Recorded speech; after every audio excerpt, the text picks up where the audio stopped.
아, 사랑하는 여러분, 우리가 어떤 하나님의 역사를 경험하지 못하고 또 내 인생 가운데 변화를 경험하지 못하고 항상 그 자리에 있는 그 모습을 유지하는 이유가요. 여러분들이 말씀에 대한 갖는 태도가 가장 결정적인 그 근원이라는 것을 아셔야 됩니다. 여러분들이 말씀에 대해서 어떤 태도와 마음으로 그 말씀을 대하느냐가 여러분들의 영혼의 그 상태를 그대로 보여주면서 동시에 그 영혼이 어떻게 되는지를 결정합니다. 그냥 말씀 매주마다 듣는 거니까 와서 그냥 좋은 얘기 듣고 간다. 그냥 그렇게 쉽게 생각하면 아무런 변화가 없어요. 아무런 역사가 없습니다. 이제 하나님이 이 말씀을 통하여서 나의 영혼 가운데 진짜 주시고자 하는 그 메시지, 그 하나님의 어떠하심이 뭔지를 보고자 해야 합니다. 그 하나님의 은혜를 기대하면서 나아가야 합니다. 그럼 그러한 마음을 하나님께 구하십시오. 없다면. 그리고 그게요, 사실 다 보이거든요, 앞에서. 이 사람이 진짜 말씀을 사모해서 듣고 하나님을 알고자 하는 그것 속에 하는지, 그냥 억지로 와서 그냥 앉아서 어떻게든 이렇게 버티고 앉아있는지. 여러분, 후자면 진짜 여러분들만 손해예요, 진짜. 시간만 낭비하는 거죠. 근데 여러분들, 이 시간이 여러분들의 좋은 기회입니다. 하나님을 만날 수 있고, 하나님을 가까이 알 수 있고, 진짜 내가 평소에 생각하지 못했던 진짜 이 세상의 현실의 실제를 볼 수 있는 시간이란 말이에요. 그러니까 여러분들, 마음을 그리고 눈을 정말 떠서 정말 하나님 말씀에 진짜 온 마음을 쏟으십시오. 그렇게 하나님 말씀을 받으시기 바랍니다. 여러분들 그 거듭남이란 것이 무엇인가 우리가 지난 시간에 함께 다뤘어요. 제가 지난 시간에 없었으니까 지지난 주였죠. 거듭남이 무엇이라고 했습니까? 거듭남은 하나님의 초자연적인 그리고 기적적인 그런 하나님의 재창조 또는 재창조의 역사라고 했습니다. 특히 성령 하나님께서 부활하신 예수 그리스도의 그 생명과 나의 생명을 이렇게 연결시켜서 나와 그분을 연합하게 하시고 그 결과 죄인인 우리가 죄로부터 결정적으로 깨끗하게 되어지고 내 안에 그 속사람이 새롭게 되는 그래서 하나님의 형상을 다시 새롭게 갖게 되는 것이라고 했습니다. 그리고 이 모든 것이 오직 하나님의 자비와 사랑에 의해서 주어지는 것이다. 우리가 만들어내는 어떤 것이 아니라 고 말씀드렸어요. 이 거듭남의 그 정의와 이런 내용들, 거듭날 때 어떤 일이 우리에게 벌어지는가라는 이 설교를 듣고 자신 안에 거듭난 그 은혜가 얼마나 크고 놀라운지를 다시 상기하게 되고 그로 인하여서 좀 생기를 얻은 그런 몇몇 지체들이 있었고 그 이야기를 제가 듣고 감사했습니다. 또 더불어서 이 거듭남의 설교를 듣고서 그럼 도대체 어떻게 해야 거듭나냐 라고 묻는 지체도 있어서 참 반가웠습니다. 너무 이렇게 적절한 이런 반응들이었죠. 그런데 여러분들 제가 어떻게 거듭나는가를 다루기 앞서서 그것을 더 명확하게 알고 또 더 분명하게 이해하고 하기 위해서 먼저 좀 선행적으로 해야 될 게 뭐냐면요. 오늘 바로 이 부분을 다루는 것입니다. 왜 우리에게 이 거듭남이 반드시 필요하냐? 여러분 7절 보면 예수님이 내가 반드시, 한글 성경은 이 반드시가 빠져 있는데 여기 반드시예요. must예요, must. 반드시 거듭나야 한다. 이렇게 말씀하시는데 왜 우리에게 이 거듭남이 정말 절실하게 필요한가? 이것을 먼저 어떻게 거듭나느냐에 앞서서 좀 생각을 해보기를 원합니다. 이것을 확인하면요. 이 하나님의 거듭남의 은혜를 이미 경험한 자들은 그 은혜의 깊이와 그 크기를 더 풍성하게 알게 될 것이고요.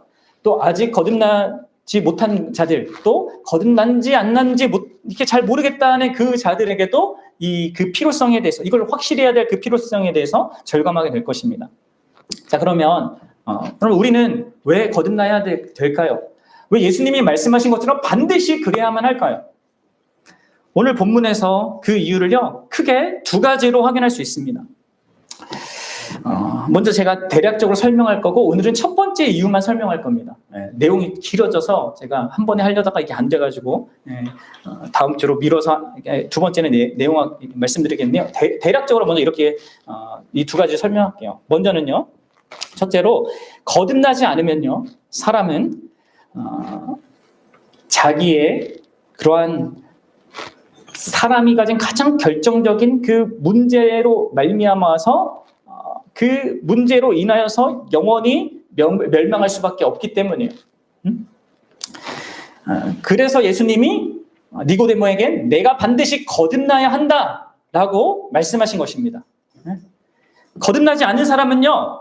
자기 죄 가운데 그냥 비참하게 살다가 영원히 멸망합니다. 그 이야기를 예수님이 6절에서 얘기하는 거예요. 뭐예요? 육으로 난 것은 육이고 영으로 난 것은 영이다. 여기 이제 설명은 나중에 할 건데 육으로 난 것은 육이다. 육신적으로 태움받는 사람들은 육적인 존재로 살아가는 거예요.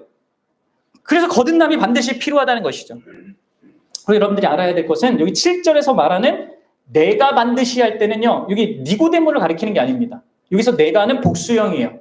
그러니까 지금 니고데모에게만 얘기하는 것이 아니라 그 자리에 있는 모든 사람들 그리고 그것을 읽는 우리에게도 말하고 있는 거예요. 이런 현실이 나에게 있다는 것이죠. 다시 말하지만 거듭나지 않으면요. 이 육으로 난 인간이 가진 가장 결정적인 그 문제가 해결되지 않습니다. 그래서 여러분들 우리는 거듭나야 되는 거예요.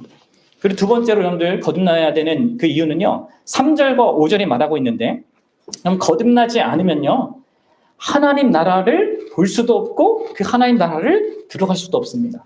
다시 말해서 하나님 나라와 관련된 모든 복된 현재와 미래를 다 놓치게 돼요. 그래서 여러분들 반드시 거듭나야 하는 것입니다.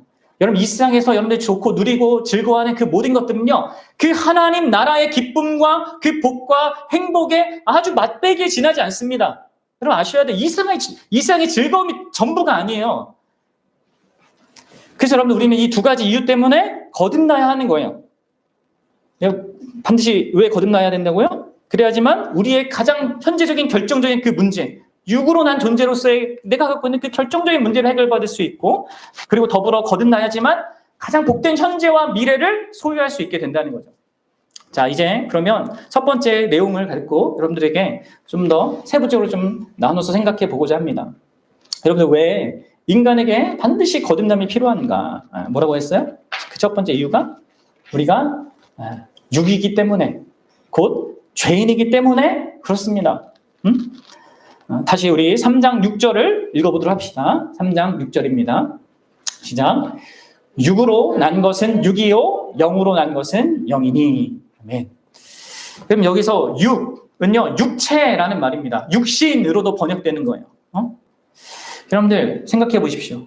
새의 생명은요 뭘 낳냐면 새의 생명을 낳습니다. 그렇죠? 배추의 생명은요 또 무슨 생명을 낳습니까? 배추의 생명을 낳아요. 곤충의 뭐요? 요즘 막 이 러브버그가 막 날아다니는데 그 러브버그의 생명은 러브버그의 생명을 낳아요.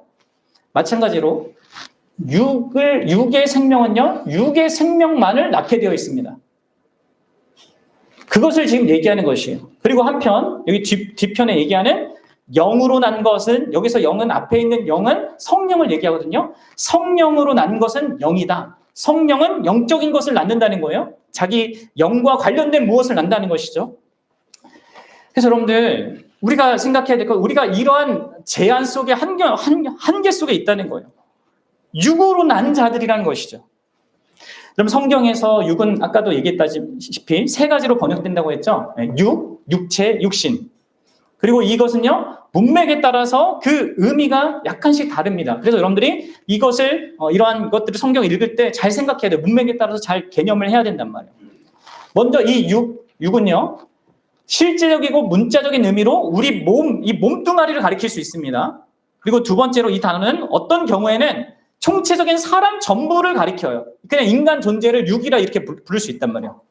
그런데 세 번째로 신약에서는 주로 이 육신, 육체를요 육체적인 출생의 결과로 각 사람이 갖고 있는 내적인 죄된 본성 그것을 가진 인간 존재로 의미합니다.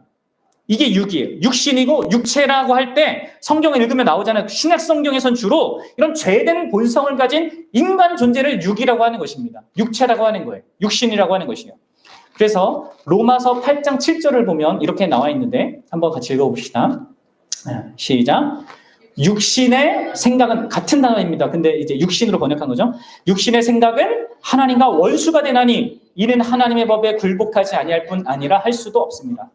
그러면 여기에서 육신이 뭐겠어요? 육신의 생각. 우리 몸이 생각하는 거 아니잖아요. 예? 그리고 그냥 사람 전체를 총체적으로 말하는 것도 아닙니다. 이 육신의 생각이란 죄된 그 본성을 가진 그 우리에 의한 생각이라는 거예요. 그럼 우리는 모두 이렇게 육신으로 태어나게 됩니다. 그리고 왜 우리가 이러한 죄된 본성을 가진 육체로 태어나게 됩니까? 바로 우리 인류의 첫 대표였던 아담으로부터 우리가 물려받은 것이죠.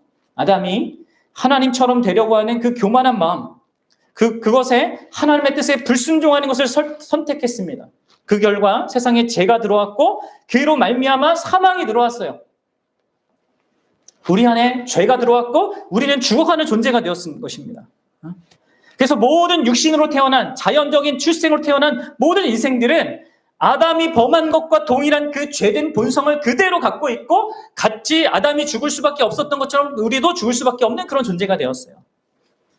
여러분들, 그런 우리의 육의 상태를요, 우리가 좀 더 이렇게 세부적으로 이렇게 볼 필요가 있는데요. 이 상태를 사도 바울은 에베소서 2장에서 크게 4가지로 말합니다. 그래서 여러분들이 거듭나지 아니하면 이 4가지의 비참한 상태를 자기 조건으로 갖고 살다가 영원히 멸망합니다.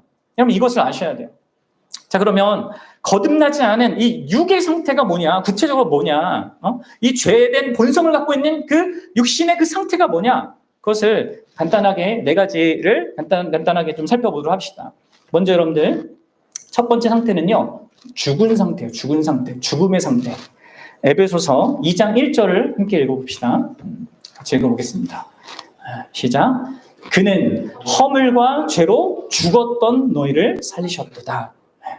여러분들 이 죄된 본성을 갖고 있는 이 육의 상태를 성경은 죽은 거다 이렇게 얘기하고 있어요. 그리고 우리가 읽지 않았지만 4절과 5절에서도 내가 허물로 죽은 자였다라고 다시 또 언급하고 있단 말이에요. 여러분들 이러한 육신의 상태가, 육의 상태가 얼마나 심각한 상태인지 처지인지를 여러분 명확하게 알아야 합니다. 거듭나기 전까지는요, 모든 인생들은요 겉으로 살아 있습니다. 그러나 죽음에 있는 상태예요. 여기서 죽음이라는 것은요, 당연히 육체적인 죽음을 의미하는 것이 아닙니다. 그럼 성경에도 죽음에 대한 3가지 개념이 있죠. 여러분 성경 공부에 나오잖아요. 3가지 개념이 있어요. 하나님과 관계가 단절되어 있는 그 영적 죽음이 있고요. 또 우리의 몸이 영혼과 분리된 육체적인 죽음이 있고, 그리고 영원한 지옥에서 하나님으로부터 단절될 뿐만 아니라 영원한 고통을 받는 그 영원한 죽음이 있어요. 이 3가지의 죽음이 있단 말이에요. 그런데 여기서 말하는 그 죽음은 뭐겠습니까? 2장 1절에서 말하는 이 죽음. 그것은 영적 죽음입니다. 그러니까 여러분들 거듭나기 전까지는요, 육신의 상태는요, 영적 생명이 없는 조건이에요. 그리고 여러분들 영적 생명이 없다는 말은 무엇입니까? 그것은요, 그 존재가 영적인 일이나 영적 생명에 관한 것을 전혀 알지 못한다는 거예요. 여러분 죽어있는 시체를 생각해 보십시오. 생명이 없는 그 죽은 시체를 생각해 보란 말이에요. 뭔가에 반응을 못합니다. 이제 그런 상태에 있는 거예요. 그럼 우리가 잘 생각해 보면 이 영적으로 죽은 자의 상태의 모습을 보면요, 여러분 주변에 하나님을 모르고 살아가는 모든 사람들을 통해서 보게 되는 거예요. 그들의 모습은 어떻습니까? 자기 육신에 관련된 것, 이 세상에 관련된 것에서는 관심이 그냥 저절로 가요. 자기 외모에 대해서, 아니 다른 사람의 외모에 대해서, 다른 사람이 어떻게 사는지, 어떤 좋은 차를 갖고 살고 있는지, 어떤 좋은 집을 사는지, 뭐 좋은 것을 먹고 사는지, 이거에 끊임없이 관심을 가져요. 왜 인스타, 이 유튜브, 이런 것들이, 페이스북 이런 것들 왜 이렇게 사람들이 막 이렇게 하는 것입니까? 다른 사람에 대한 그 관심, 세상의 것에 대한 관심이요. 또 자기가 무슨 일을 하고 무슨 말을 하는지, 또 세상 사람들이 무슨 일을 하고 무슨 말을 하는지, 여기에만 온통 관심을 갖습니다. 그런데 영적으로 죽은 상태에 있는 사람들은요, 성령의 일에는, 하나님의 일에는 관심이 없어요. 하나님에 대해서, 예수님에 대해서 관심을 갖지 않습니다. 하나님이 하고 계신 그 일에 대해서도 뭐 생각을 전혀 안 합니다. 그리고 그것의 가장 결정적인 그 특징이 뭐냐면, 여러분들이 성경을 대하는 터들을 보면 그걸 나와요. 보는 거예요. 성경이 지루합니다. 재미없습니다. 네? 그런데 영화는 지루하지 않아요. 유튜브는 재밌습니다. 소설 보는 거, 웹툰 보는 거는 흥미로워요. 그런데 하나님의 말씀, 예배하는 거, 기도하는 거, 성도로 함께 교제하는 것은 전혀 즐겁지가 않아요. 그럼 이게요, 영적으로 죽어있는 상태입니다. 영적인 생명이 없는 상태예요. 여러분 잘 생각해보세요. 어느 누구도 여러분들에게 하나님에 대해서 말해주지 않고 그분이 중요하다고 말해주지 않는 이상 여러분은 스스로 하나님을 찾을 수 있다고 생각합니까? 네? 여러분 그런 사람은 이 세상에 존재하지 않습니다. 그리고 여러분 무엇보다도 이 죽은 상태는 하나님의 하나님 되심을 가장 찬란하게 드러내는 그 복음에 대해서 무감각해요. 자, 고린도전서 1장 2절 14절에서 이 상태를 이렇게 얘기하고 있어요. 함께 읽어봅시다. 시작. 육에 속한 사람은 하나님의 성령의 일들을 받지 아니하나니 이는 그것들이 그에게는 어리석게 어리석은 거예요. 그 무슨 소리야? 뭐 이 세상에서 잘 먹고 이게 행복하게 많은데 무슨 하나님, 뭐 예수님, 뭐 죄에서 이거 어리석게 보이는 거예요. 그리고 그것들을 알 수도 없어요. 왜요? 그런 일들은 영적으로만 분별하기 때문이죠. 영으로 나아져야만 되기 때문입니다. 하나님의 성령의 일들을 어리석게 보고 그 가치와 그 복됨을 알지 못하는 것. 이게 여러분들 영적 생명이 없는 상태인 것입니다. 또 다른 말로 하면 그게 하나님의 형상이 다 망가진 상태인 거예요. 하나님의 형상의 핵심이 하나님을 알고 그분과 그분의 뜻을 기뻐하고 그분에게 기꺼이 순종하고자 하는 그 본성인데 이게 없는 것이죠. 여러분들 어떻습니까? 여러분 자기에게 물어보셔요. 여러분 진정 하나님을 압니까? 그러니까 하나님에 관해서 아는 게 아니라 진짜 하나님이 나에게 실제적인 분이냐는 거예요.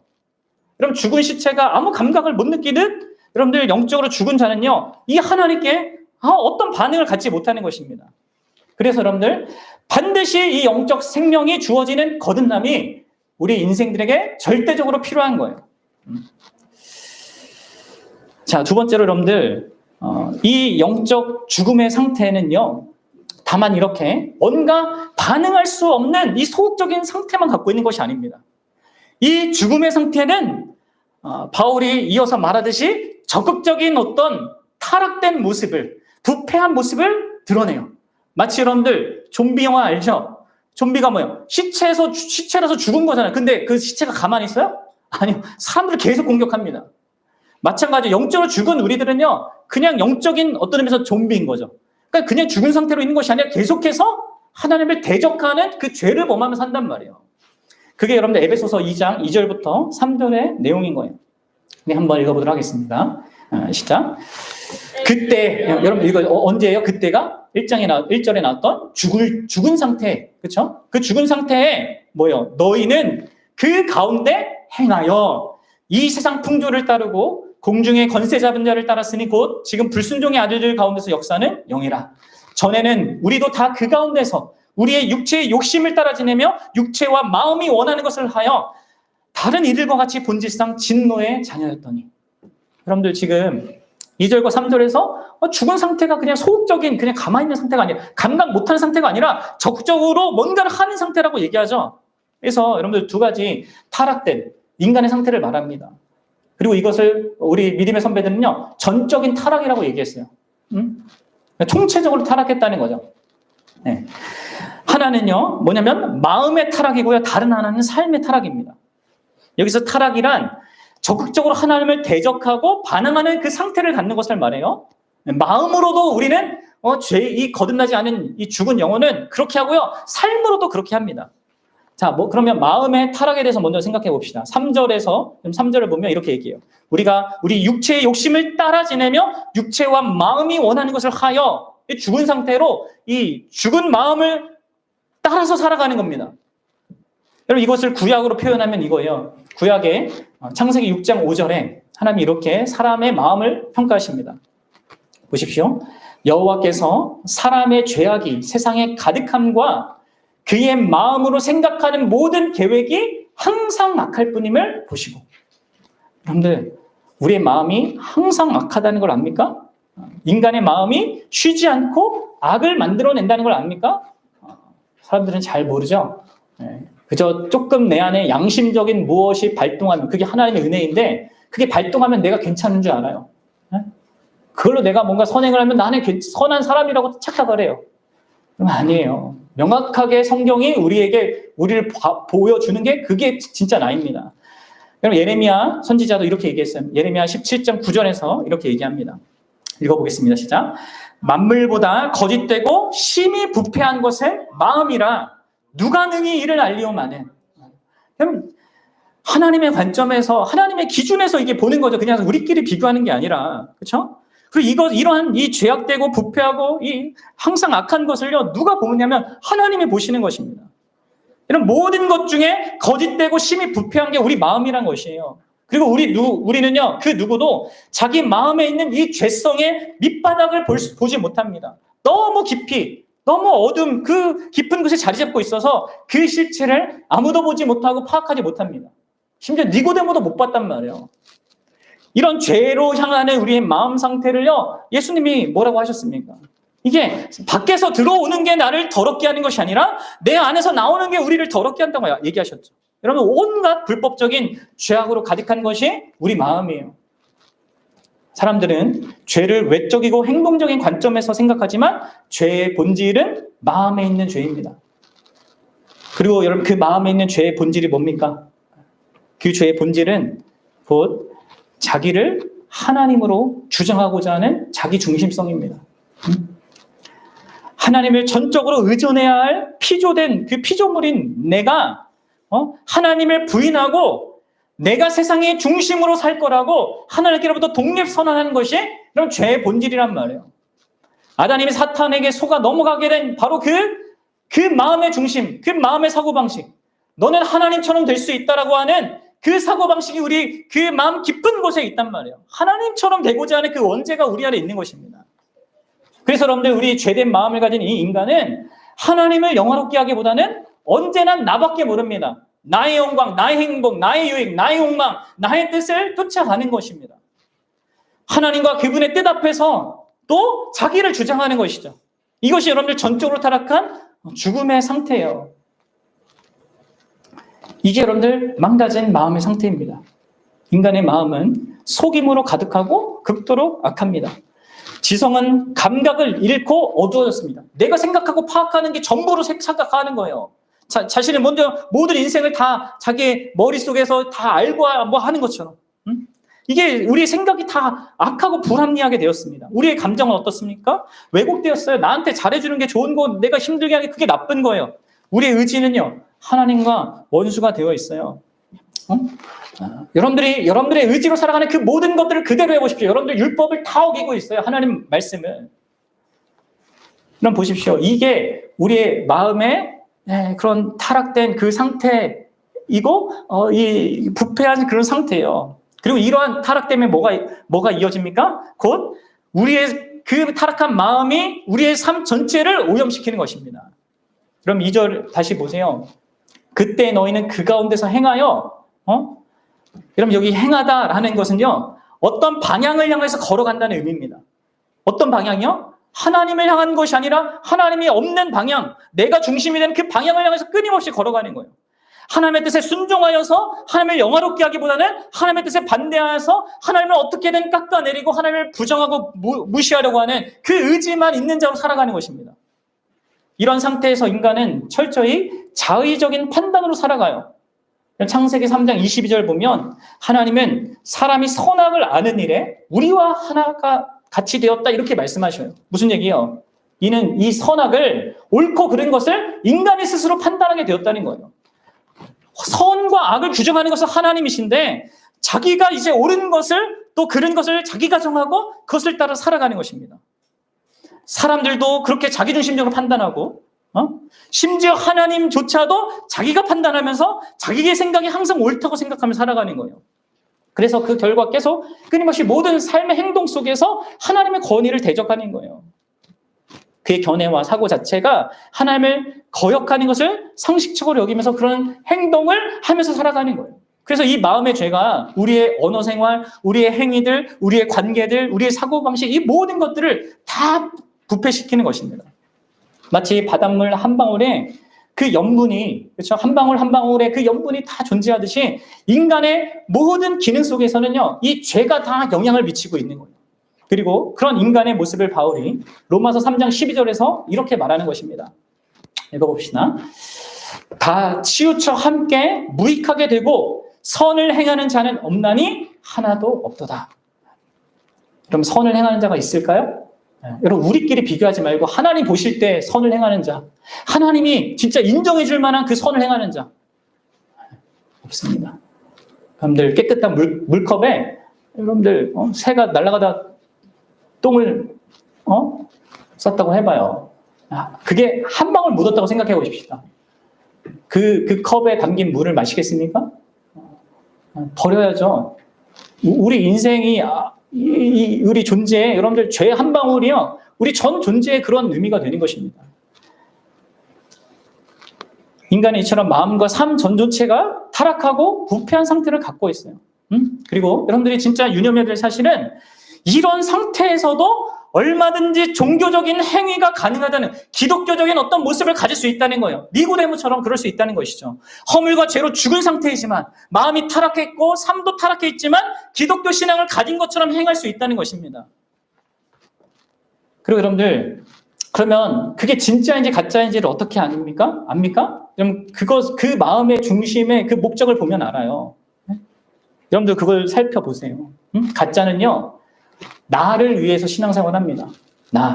하나님이 아니라 하나님 때문에, 신 때문에 얻을 수 있는 좋은 선물, 좋은 것들, 자기를 치장하고 자기를 영화롭게 하기 위해서 여러분들, 인간은 신앙생활을 할 수 있거든, 종교생활을 할 수 있거든, 기독교 생활을 할 수 있거든요. 그리고 여러분들, 그것은 심지어 마귀 사탄도 비난하는 신앙생활이에요.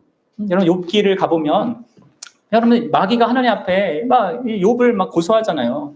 그럼 하나님, 욥이 까닭 없이 하나님 믿겠습니까? 하나님 많은 복을 주셔서 믿은 것이지, 만약 그 복을 다 가져가면 욥은 반드시 하나님을 저주하고 하나님 버릴 겁니다. 여러분, 마귀가 주장하는 그 욥의 신앙이 뭐예요? 욥이 하나님 때문에 하나님을 믿는 것이 아니라 자기 때문에, 하나님 주시는 그 복 때문에 하나님을 믿는다라는 거란 말이에요. 그러니까 잘 먹고 잘 살기 위해서, 내 어려움 해결하고 죽고 나서 좋은 데 가기 위해서 이런 식의 자기의 무엇을 위해서 하나님을 믿는 거, 그것은요, 심지어 마귀조차도 비난하는 그런 신앙이란 말이에요. 근데 그 죄로 말미암아 타락한 조건에서는 그렇게 믿을 수 있다고요, 예수님을. 그런데 그것은 가짜인 거예요, 가짜. 그럼 보십시오. 죄로 말미암은 인간의 본성의 그 부패함은 우리의 마음과 삶 전 존재에 퍼져 있고, 그 사람을 전인격적으로 감염시키고 그 사람이 행하는 모든 행위를 오염시킵니다. 그래서 아주 고상하게 보이는 그 행동들, 기독교 생활을 하는 것 같고, 착한 일을 하는 것 같고, 하고 있는 것 같은데 다 부패해지는 것이죠, 계속해서. 이처럼 우리는 마음과 삶의 전적으로 타락한 조건에서 하나님을 대적하는, 마치 죽은 좀비가 인간을 계속 공격하듯이 죽은 이 인생들 계속해서 하나님을 대적하는, 마음과 삶을 하나님을 대적하는 그런 현실에 있기 때문에 여러분들, 반드시 거듭남이 필요한 것입니다. 근데 여러분들, 다만 이런 상태만 갖고 있는 것이 또 아니에요. 세 번째로, 여러분들, 인간은 세 번째 상태를 갖고 있는데, 그것은 전적으로 무능력한 상태를 또한 갖고 있습니다. 이것은 이제 인간이 죽은 상태와도 연결되는데, 이 무능력, 여러분, 죽은 시체가 뭐 아무것도 할 수 없잖아요. 마찬가지죠. 이 무능력은요, 이런 것입니다. 인간이 죄된 상태에서 그 죄된 상태를 스스로 벗어날 능력이 전혀 없다는 것과, 아까도 앞서 얘기했던 것처럼 선을 행할 능력이 전혀 없다는 거예요. 하나님 보실 때 선을 행할. 왜요? 왜냐하면 그럼 인간은요, 죄를 스스로 지을 뿐만 아니라 그 죄의 종이 되어서 살아가기 때문입니다. 인간은 자기 스스로 죄를 좋아서 짓다가 나중에는 이 죄가 나를 지배해서 살아가는 그 죄에 얽매여서 살아가게 되어 있습니다. 예수님께서 이렇게 말씀하셨어요. 요한복음 8장 34절입니다. 같이 읽어봅시다. 예수께서 대답하시되 진실로 진실로 너에게 이르노니 죄를 범하는 자마다 죄의 종이니라. 죄를 범하는 모든 사람들은 죄의 종이라고 얘기합니다. 그럼 이 말은 인간의 자유의지가 전적으로 자유롭지는 않다라는 말을 내포하는 것입니다. 여러분, 인간은 참된 선과 영적인 선을 선택할 자유가 없어요. 오직 죄를 지을 자유만 갖고 있습니다. 그래서 여러분들, 루터는 이런 인간의 상태를 노예의 의지라고 얘기했어요. 여러분들, 여러분 잘 생각해 보세요. 근데 여기 노예의 의지라는 것이 내 의지와 반대되게 내가 막 억지로 이렇게 간다는 것이 아니라 우리의 의지가 그걸 원해요. 죄를 원해요. 그러니까 자원에서 노예가 된 그 상태인 거예요, 인간이. 그리고 이것은 가장 끔찍한 상태이죠. 자기가 원해서 노예로 살려고 해요. 그 사람을 어떻게 해방합니까? 아무리 좋은 기회를 열어주고 풀려주는 다 마련해줘. 자기가 그렇게 살겠다는데 이게 사실 방법이 없는, 그 사람이 해방될 방법이 없습니다. 하나님이 강권적으로 그러한 죄 있는 삶에 개입하셔서 그를 자유롭게 해주기 전에는요, 우리 모든 존재들 다 죄의 노예, 정욕의 노예, 우상의 노예, 마귀의 노예일 수밖에 없어요. 그래서 우리 에베소서 2장 3절에 말했듯이 우리 육체의 욕심을 따라서 노예처럼 그렇게 하고요, 마음이 원하는 것을 노예처럼 그렇게 따라가는 것입니다. 여러분, 이런 상태를 명확하게 여러분들 안에 보셔야 돼요. 그럼 잘 보세요. 여러분들 물어보겠습니다. 이거 어떻게 확인하냐? 여러분들, 죄를 짓는 게 편합니까? 아니면 선을 행하는 게 편합니까? 한번 보십시오. 자기 상태를. 누구나 여러분들 죄를 짓는 게 편합니다. 더 쉽습니다.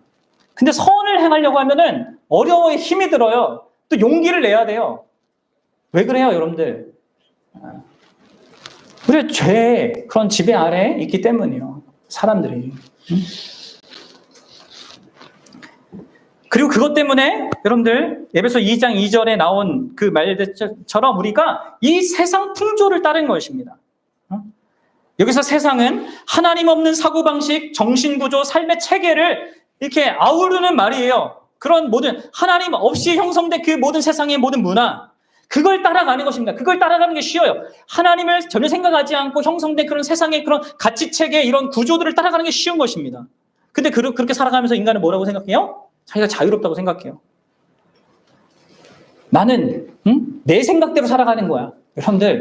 여러분들이 지금 살아가고 결정하고 행동하는 그 모든 것들은 뭔가에 영향받고 있는 것입니다. 부모든 미디어든 친구든 그것에 영향받고 있는 것이지 자유로운 게 아니란 말이에요. 그리고 그렇게 여러분들 속고 있는 것은 그게 여러분들 사탄이 준 거짓에 속고 있는 거예요. 그리고 이런 맥락에서 여러분들, 인간은 죄의 종일 뿐만 아니라 사탄의 종이기도 합니다. 그리고 여러분들, 이런 우리의 종된 상태에서 우리가 인간은 벗어날 능력이 없는 거예요. 우리는 다 사탄이 주도하고 있는 거짓으로 포장된 그 현실, 눈에 보이는 것만 현실이다, 내가 감각하는 것만 현실이라는 그 말도 안 되는 그 현실 이야기를 하면서 그걸 실제라고 생각하며 살아가고 믿고 살아간단 말이에요. 그럼 2장 2절에 하반절에 보십시오. 공중의 권세 잡은 자를 따르고 지금 불순종의 아들 가운데 역사하는 그 영을 따르고 있다. 왜 우리가 이 죽음 가운데 있고 그 가운데 행하고 왜 하나님을 대적하는 그런 타락된 마음과 삶의 타락을 갖고 있고 이 세상 풍조를 따르고 왜 우리 육신의 욕심과 이 마음에 원하는 것을 향하면서 살아갑니까? 바로 공중의 권세 잡은 자 사탄이 이 모든 것들을 사용해서 우리를 주관하기 때문이에요. 우리의 죄성을 사용해서 그것을 형성된 그것이 너무나 이렇게 짝짝꿍이 맞는 이 세상의 현실을 사용해서 우리를 지배하고 있기 때문입니다. 그럼 아담이 하나님의 말씀을 듣지 않고 누구의 말을 들었습니까? 사탄의 거짓을 들었습니다. 먹어도 괜찮다, 죽지 않는다, 하나님처럼 된다. 그 이후로 인간은요, 계속해서 이 마귀의 노예로 살아가고 있는 것입니다. 거짓에 노란하고 있는 것입니다. 그래서 여러분들, 죄인은요, 이런 의미에서 예수님이 뭐라고 하셨냐면 너희가 인간은 마귀의 자녀다, 이렇게 얘기해요. 그리고 여러분, 오직 그런 상태에서는요, 진짜 오직 하나님만이 마귀의 손에서 우리를 벗어나게 할 수 있는 것이죠. 여러분들, 이러한 이 인간의 종된 상태, 우리의 죄의 종이고 이 사단의 종된 상태이기 때문에 우리가 이 하나님의 놀라운 그 성령의 역사가 우리에게 있기 전까지는요, 인간은 전적으로 그 어떤 선을 행할 수가 없는 것입니다. 선을 행하는데 무능력한 것입니다. 당연히 자기를 구원할 수도 없는 거예요. 그래서 예수님께서 이렇게 얘기하신 것입니다. 요한복음 6장 44절이에요. 읽어봅시다. 시작. 나를 보내신 아버지께서 이끌지 아니하시면 아무도 내게 올 수 없으니 오는 그를 내가 마지막 날에 다시 살리리라. 여러분, 이런 사탄의 지배 아래에 있고 그것을 더 편하게 익숙한 것으로 여기기 때문에 여러분, 우리는 선을 행할 능력, 곧 하나님이 기뻐하실 것을 행할 능력이 전혀 없는 것입니다. 사랑하는 여러분, 거듭나지 않은 사람은 하나님이 선하게 여기시는 그 말을 할 수 없고요, 하나님이 기뻐하시는 그 법에 순종할 수 없고요, 하나님을 기쁘시게 할 수가 없습니다. 영적인 것을 깨달을 수도 없고, 열린 마음으로 하나님 말씀을 들을 수도 없고, 진리로 인도함 받는 것도 없고, 믿음으로 그리스도께 나아가는 것도 없고, 구원을 위해 그리스도를 믿는 것도 없고, 예수님이 주님이라고, 내 삶의 주인이라고, 난 당신의 종이라고 진심으로 고백도 할 수 없고, 성령도 받을 수 없고, 하나님을 영화롭게 하는 그 선한 열매도 맺을 수가 없어요. 눈이 있는데 하나님의 위대하심과 선하심에 대해서는 눈이 멀어서 보지 못합니다. 세상이 휘황찬란한 것은 보고 거기에 눈이 뺏깁니다. 귀는 있는데 하나님의 말씀에는 귀 먹어서 듣지 못하고, 세상이 유혹하거나 위협하는 소리는 막 걱정하면서 그걸로 인해서 막 두려워하고 귀 쫑긋 세우고 살아간단 말이에요. 이게 여러분들 죄에 지배받는 인류의 상태입니다. 인간의 상태입니다. 그리고 도르토 신조는요, 우리 믿음의 선배는 이렇게 인간의 상태를 요약했어요. 한번 들어보세요. 모든 사람은 죄 가운데 잉태되고 본성적으로 진노의 자식이어서 구원을 위한 선을 행할 수 없고, 악에 이끌리며 죄 가운데 죽어있고 죄의 노예 상태에 있으며, 성령의 중생의 은혜 없이는 하나님께 돌이키거나 본성의 타락을 개혁해 자신을 맡기는 것을 행할 수도 없고 원하지도 않는다. 그럼 인간은 이처럼 자신의 자유의지를 묶고 있는 이 죄의 사슬과 사탄의 사슬을 끊어내기 위해서는 반드시 하나님의 주권적인 이 거듭남의 역사를 필요로 하는 것입니다. 마지막으로 여러분들, 인간은 전적으로 이렇게 죽어있고 전적으로 타락해 있으며 전적으로 무능한 상태에 있고, 결정적으로는 바로 하나님의 진노 아래 있습니다. 이것이 여러분들 우리에게 거듭남이 반드시 필요한 거예요. 그 이유입니다. 자, 2장 3절 봅시다. 2장 3절 마지막 부분입니다. 전에는 우리도 다 그 가운데서 우리 육체의 욕심을 따라 지내며 육체와 마음이 원하는 것을 하여 다른 이들과 같이 본질상 진노의 자녀였더니. 그럼 우리의 가장 결정적인 문제는 바로 이거죠. 우리가 하나님의 진노 아래에 있다는 거예요. 모든 죄인은 하나님의 진노 아래에 있다는 거예요. 하나님께서는 죄 가운데 있는 죄인을 향하여서 거룩하고 정당하고 공의로운 분노를 보이시는 분이십니다. 하나님은 공의로운 분이기 때문에, 거룩한 분이기 때문에 죄에 대해서 반드시 벌하셔야 합니다. 죄는 하나님을 대적하는 것이기 때문에 마땅히 벌을 받게 되는 것입니다.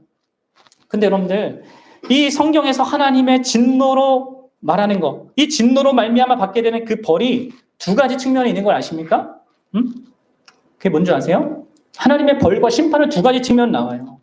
뭐냐면 하나는요, 하나는, 여러분 이거를 벌이라고 여러분 생각 안 할 건데, 이게 벌이에요. 뭐요? 하나님과의 교제의 상실입니다. 이게 벌입니다. 심판입니다. 그 두 번째는요, 하나님의 진노와 저주 아래서 현재 삶의 모든 불행을 경험하고 죽음 자체를 경험하고 영원한 지옥의 심판을 받게 되는 것, 이 두 가지예요. 그리고 하나님과의 그 교제 상실은 아담과 하와가 하나님과 친교를 나누던 그 에덴 동산에서 추방된 것에서부터 우리가 유추할 수 있죠. 또 이 현재 삶의 불행과 죽음과 영원한 지옥의 심판은 우리 첫 부모 이 아담과 하와가 하나님께 이 징계 이렇게 받잖아요. 너희가 고생할 거고 죽음을 경험할 거다, 이렇게 얘기한 그 선고에서 우리가 보는 것입니다. 여러분들 생각해 보십시오. 하나님과 교제가 없는 삶이 죄에 대한 벌이라는 것을 압니까, 여러분들? 내가 말씀과 기도로 그분과 소통하고 있는 그 관계 속에서 살지 않고 있는 것이 여러분들 죄에 대한 벌입니다. 하나님의 진노 아래 살아가고 있는 것입니다. 그리고 여러분들, 이게 인간에게 있을 수 있는 가장 큰 상실 중에서 가장 결정적이고 큰 상실이에요. 왜 그렇습니까?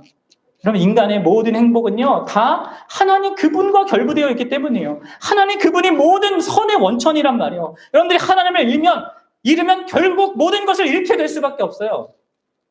마치 여러분들 땅에 뿌리가 이게 웅장한 나무인데 그게 어떤 이유로 이게 땅에서부터 뿌리가 뽑혀서 이렇게 넘어졌다고 생각해봐요. 겉으로는 살아있단 말이에요. 그냥 이미 죽은 것입니다.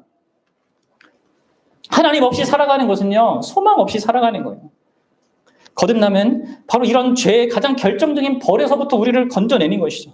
그래서 우리로 하여금 하나님과 교제가 있는 삶, 하나님과 소통하는 그 삶으로 나아가게 합니다. 그래서 여러분, 이 거듭남은 반드시 필요한 거예요. 더불어서 여러분들, 이 죄는 하나님의 진노 아래서 현재적인 삶의 그 불행과 그 죽음의 현실과 영원한 지옥의 벌을 받게 한다고 했죠. 여러분, 현재적인 이 삶에서 당하는 그 벌은 어떤 모습일까요? 여러분들, 여기에도 두 가지 측면의 벌이 있습니다. 내적인 심판이 있고요. 그리고 외적인 심판이 있거든요. 근데 이 외적 벌보다 이 내적 벌이 더 무서운 겁니다. 근데 이 내적 심판 가운데 하나가 뭐냐면요. 그게 뭐냐면 죄 가운데 우리를 하나님이 내버려 두는 겁니다. 이게 심판이에요, 여러분들. 여러분들 로마서 1장 28절을 읽어봅시다. 시작. 또한 그들이 마음에 하나님 두기를 싫어하며 하나님께서 그들을 그 상실한 마음대로 내버려 두사 합당하지 못한 일을 하게 하셨습니다. 하나님께 감사하기보다는 우상을 섬기는 자들을요, 하나님이 우상 섬기도록 그냥 내버려 두는 겁니다. 여기 이제 그 문맥에서 보면 내용에 뭐가 또 있냐면, 사람들이 이제 막 그 남자가 남자를 하고 여자가 여자를, 이런 동성애적인 이런 추구들 있잖아요. 그걸 내버려 두는 거예요. 상실한 마음 그대로 살도록 내버려 두는 그 심판을 한단 말이에요. 어떤 사람들은 거짓말을 믿고 살아가도록 그냥 이단에 빠지도록 하나님 내버려 두신단 말이에요. 하나님의 말씀에 관심을 안 두고 그걸 거절하니까 그렇게 살도록 내버려 둔단 말이에요. 이게 내적 심판이란 말이에요. 그리고 또 다른 내적 심판 중 하나는요, 마음을 완악하게 하여서 불신앙을 계속 고집하게 만드는 겁니다. 그럼 애굽왕 바로를 생각해 보십시오. 죄에 대한 벌로 그 완악한 마음에 하나님이 어떻게 하시냐면 그 바로를 내버려 두십니다. 그래서 하나님의 말씀에 철저하게 무감각하게 만드십니다. 그래서 좀 고집스럽게 이 바로를 생각해 보세요. 그렇게 10개의 재앙을 경험하고 자기 장자가 죽고 다 망했는데 어떻게 해요? 그걸 경험하고도 나 이제 이스라엘 쫓아가서 어떻게 해야겠다. 그러다가 홍해에서 또 망하잖아요. 완전 망하죠. 그럼 이게 하나님이 내버려 두시는 거예요. 완악하게 내버려 두시는 것입니다. 직접적으로 하나님이 완악하게 만드는 것이 아니라 하나님께서 주시는 그 양심의 은혜, 이러한 것들을 하나님 일반의 은혜들을 걷어가시면 여러분, 인간은 죄 속을 향해서 돌진하게 돼 있고 그래서 자기를 망치게 돼 있습니다. 여러분, 이러한 내적 심판뿐만 아니라 더불어 죄에 대한 외적 심판도 있습니다. 여러분, 이 심판은 현재적으로 있는 것입니다. 성경은 지금 하나님의 진노의 심판이 현재로 있다고 얘기하는 거예요. 그것은요, 육신에 대한 심판을 통해서 이루어지는데 우리가 경험하는 모든 환난이 그렇습니다. 그러면 우리가 경험하는 모든 환난과 어려움들은요, 그것 자체가 각 사람의 어떤 특정한 개인적인 죄 때문에 1대1로 적용돼서 그런 환난이 연결되는 것은 아니에요. 또 때로는 죄와 상관없이 어떤 환난을 우리가 경험할 수 있게 됩니다. 악과 고통이 있는 세상이니까. 하지만 여러분들, 분명한 것은 거듭나지 않은 죄인들이 겪는 모든 환난들, 모든 괴로움들은요, 하나님께로부터 온 죄에 대한 심판인 경우인 것입니다. 그것이 성경을 보면 명확해요. 하나님은 죄인에게 대해서 기근을 주십니다. 경제적인 파탄을 주십니다. 전쟁을 허락하시고 패배하기도 하고 거기서 이게 뭐예요? 큰 어려움을 겪게 한단 말이에요. 폭력과 압제 아래 두기도 합니다. 포로에 잡혀가기도 하고 흩으시기도 한단 말이에요. 범죄와 불의를 당하기도 하고 질병을 보내시기도 하고 재정적인 노예 상태에 두기도 하고 들짐승이 나타나 다쳐서 죽게도 되고 자녀들이나 배우자들이 심각한 악행을 하거나 아니면 큰 비탄에 빠지게 되는, 그래서 가정이 초토화되는 이런 일들, 두려울 것도 없는데 비이성적으로 두려워하게 되는 그런 마음을 갖게 되는 이 모든 것들, 그리고 가장 결정을 육체적인 죽음을 갖게 하는 이러한 모든 심판을 허락하신단 말이에요. 그리고 하나님은 이러한 현세적인 심판을 통하여서 죄를 억제도 하십니다. 그래서 다시 말씀드리지만 주의할 것은 이 특정 환난들이 특정 죄에 대한 하나님의 벌이 아닙니다. 하지만 여러분들이 여러분 뉴스에서나 뭐 이런 데서 보는 경우가 있잖아요. 악명 높은 그 죄인에게 큰 환난이 임할 때 우리는 그것이 하나님의 심판임을 분명히 알고 하나님이 정의로운 분이심을 명확하게 인정해야 합니다. 그리고 그러면서도 여러분들이 알아야 될 것은 우리 인생들이 이 땅 사는 동안에 경험하는 이 온갖 형태의 이 현세적인 벌은요, 다 예비적인 것입니다. 진짜 우리의 죄에 대한 그것에 합당한 벌들이 아니에요. 오히려 우리는 그 합당하지 못한 많은 축복들을 사실 많이 누리고 있거든요. 하나님이 장차 죄인을 지옥에 보내 영원토록 벌을 받게 하실 때 드러나게 될 그 정확하고 공정한 정의에는 못 미치는 것입니다. 이 땅에 일어나고 있는 이 모든 악과 고통의 현실은 다 예비적인 것이고 다 맛보기에 지나지 않습니다.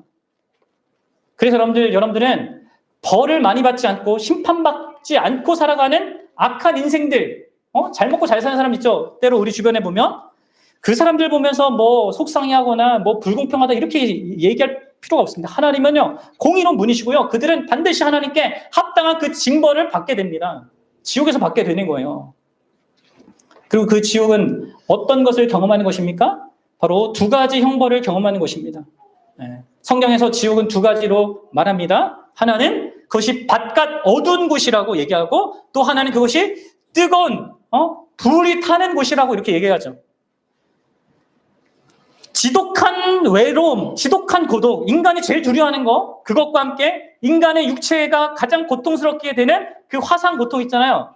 이 불에 의해서 이 고통, 인간이 묘사할 수 있는 인간의 그 가장 고통을 그 최극으로 경험하는 것이 지옥이라고, 여러분들.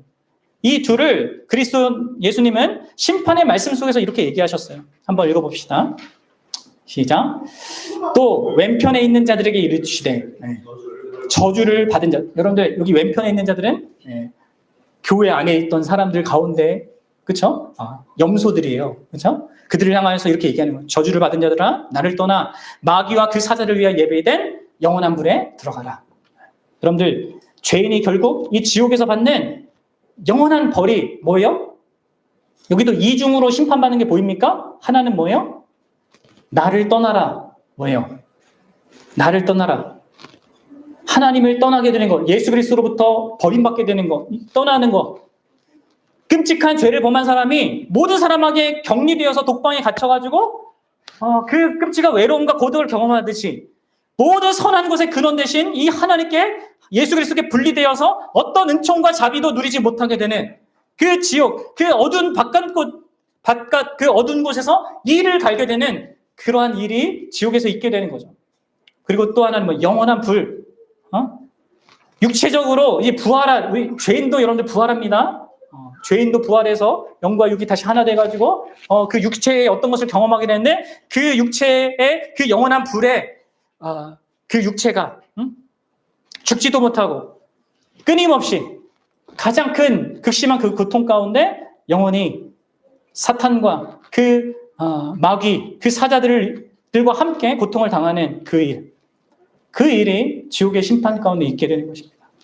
여러분들, 우리 믿음의 선배 윌러드는 이렇게 얘기했어요. 같이 이거 읽어보십시오. 시작. 당신이 하나님과 교제하고 있지 않다면 당신은 하나님에게서 무한히 멀리 떨어져 있는 것이다. 당신은 하나님의 진노의 대상이고 하나님의 노여움의 홍수가 밀려오는 바로 그 길에 서 있는 것이다. 여러분들,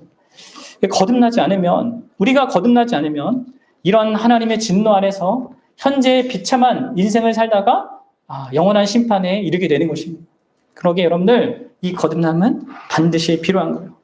여러분, 결론을 맺겠습니다. 여러분들, 정말 거듭나지 않으면요, 인간이 갖고 있는, 육으로 태어난 인간이 갖고 있는 이 가장 결정적인 문제, 죄로 말미암아 죽어 있고 죄로 말미암아 전적으로 타락해서 부패해 있고 전적으로 무능하며 하나님의 진노 아래 있는 이 조건을 결코 해결받지 못합니다.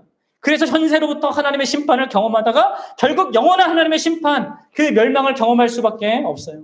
그래서 반드시 우리에게는 이 하나님의 초자연적인 거듭남의 역사가 필요합니다. 여러분들, 이제 이 거듭남이 없으면 제가 이제 다음 주에 이 거듭남이 없으면 하늘의 이 신령한 모든 복도 이제 놓치게 되거든요.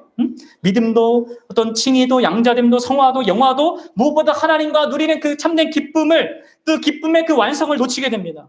여러분, 그래서 예수님이 너희가 반드시 거듭나야 한다, 이렇게 얘기하는 거예요. 그걸 누구한테 얘기했어요? 니고데모에게 얘기했어요. 하나님을 잘 믿고 있다고 생각했던 그한테. 여러분들, 거듭남은 있어도 되고 없어도 되고 하는 그런 액세서리 같은 게 아닙니다. 또 거듭나면 그냥 언젠가 받으면 되겠지, 차차 받으면 되겠지 하고 뒤로 미룰 것도 아닙니다. 거듭나면 우리 모두가 가장 우선적으로 생각해야 될 것이고 아주 현실적인 문제예요. 그리고 이 거듭나면 그 무엇으로도 대체할 수 없습니다. 종교 생활이 거듭남을 대체하지 못합니다. 바리새인 니고데모 성경 많이 외우고 자주 금식하고 11조도 하고 기도하고 열심히 했습니다. 그러나 거듭난 생명이 없었단 말이에요. 교회 멤버십에 이름을 올려도 여러분들 어린 양의 생명책에 그 이름을 올릴 수가 없어요. 우리 모두에게는 이 하나님이 행하시는 이 놀라운 거듭남의 기적, 거듭남의 은혜가 절대적으로 그리고 긴급하게 필요한 것입니다. 아직 거듭나지 않은 자들, 거듭났는지 잘 모르겠다는 이 분들은 진짜 이 성경의 진리를 비추어서 자신을 돌아봐야 합니다. 그리고 그런 상태로 살아가는 삶이 단 1분, 1시간이라도 하루라도 그런 죽은 상태, 타락한 상태, 무능한 상태, 하나님의 진노 아래 사는 그 조건이 얼마나 비참한 상태인가를 좀 절감해야 돼요. 그리고 하루빨리 하루속히 하나님의 거듭남의 은혜가 자신에게 있기를 위해서 기도해야 됩니다. 우리를 거듭나게 하시는 이 하나님의 말씀에 더 귀를 기울여야 됩니다. 그러면 나 할 일이 너무 많은데요? 삶이 너무 바쁜데요? 그럼 자꾸 뒤로 물러서면 안 됩니다. 천천히 하겠다 이렇게 말하면 안 됩니다. 포기하지 않고 간절히 도움을 구해야 돼요. 성령께서 생명의 역사를 내 안에 일으켜 주시기를, 그래서 나 안에 그냥 가장 결정적인 이 문제를 해결받고 받을 수 있도록, 그리고 내가 가질 수 없는 가장 영광스러운 그 현재와 미래를 소유할 수 있도록 우리가 할 수 있는 일이 없기 때문에 여러분 기도하면 하나님께 하나님을 붙들어야 된단 말이에요.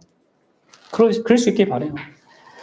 그럼 진짜 중요한 것입니다. 그리고 이미 거듭난 자들은 정말 여러분들이 지금 어떤 처지에 있었는지에 대해서 다시 한번 생각해 보십시오. 그리고 거기서 벗어난 내가 그것을 벗어나게끔 나에게 놀라운 은혜를 베푼 이 하나님의 이 거듭남의 은혜가 얼마나 놀랍고 위대하고 영광스러운지. 왜 내가 다른 이 땅 살아가면서 무슨 세상 사람들이 막 하나님 신을 믿어서 종교를 믿어서 받았다, 막 기도응답 받았다, 뭐 받았다, 이런 모든 것보다 비교할 수 없는 게 왜 이 거듭난 자체인지, 얼마나 큰 깊은 수렁에서 내가 나오게 됐는지, 어떻게 전적 그 죽음과 전적 타락과 전적 무능력과 그 하나님의 진노에서 벗어나서 이 부활 생명을 얻게 되었고, 돌과 같이 굳었던 내 마음이 부드러워져서 모두 더러운 죄도 씻기고, 이전에 죄의 종이었고 사단의 종이었는데 이제는 그리스도와 함께하고 나를 나보다 사랑하는 그분의 종으로 살아가는, 그래서 내 안에서 새로운 하나님의 형상이 회복되어서 살아가는 그 인생이 되게 하셨는지, 무엇보다 하나님 자신을 깊이 인격적으로 알고 누리는 그 기쁨 가운데 살게 하셨는지, 그래서 이 땅의 현실부터 하나님의 나라 천국을 누리고 앞으로 영원한 나라 그 영광까지 갖게 하셨는지, 이 큰 은혜가 다 이 거듭남에부터 이게 주어진단 말이에요. 그래서 여러분들 신자는, 거듭난 자는요, 진짜 평생토록 이걸로 인하여서 하나님께 무한한 감사의 찬양을 드릴 수밖에 없는 것이죠. 저 여러분들이 그럴 수 있기를 바랍니다. 같이 기도하겠습니다.